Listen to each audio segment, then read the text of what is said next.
Appreciate it. Law Enforcement Executive Matthew Harris joining me now.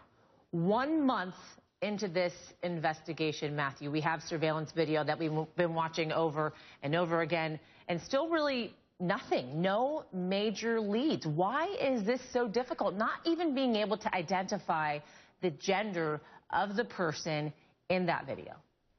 Well, Yasmin, clearly what the person was wearing was meant to throw police and law enforcement off the track, but it hasn't, because little by little and step by step, they're going to be evaluating every lead they get. And at this point, what the police are telling us and their strategy for public information may very well be two different things. We've ruled out family members and friends. It's not to say that they haven't identified other possible suspects through digital evidence, physical evidence, and other evidence that they're using to continue to roll down these leads. Matthew, you're so good at this, so let's take a look at this video once again. Let's bring this up on full screen, guys, so everybody can take a look at it, get a really good look at this suspect.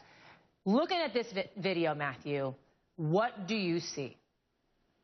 Well, we don't know, again, we don't know whether it's a man or a woman.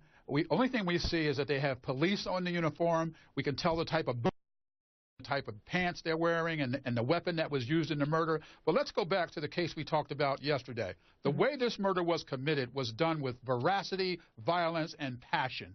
That would lead law enforcement back to the idea that there was some sort of pre-existing relationship involved with this. So either it was random or it was pre-existing. One way or the other, that's what officers are going to roll down that line, manage these leads, if there are tens, dozens, hundreds, or thousands of them, until they get the answer that we're looking for and determine who committed this crime. But what about the uniform that person is wearing in that video, Matthew?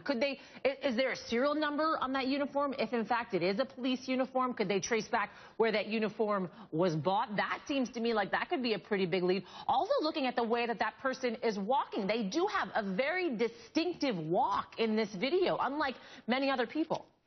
Right. Well, that's very true, Yasmin. But as you know, you can go to a uniform shop and find some indicia to say police on it. So you better believe they're trying to determine if that's an official uniform, a manufactured uniform, a purchased uniform, or what have you. But because this was meant to throw law enforcement off, we really can't depend on the idea that that's going to be the dead giveaway that seals this case. All right, Matthew Harris, thanks so much for joining us. Always appreciate, Matthew. Have a great weekend. Have a great day.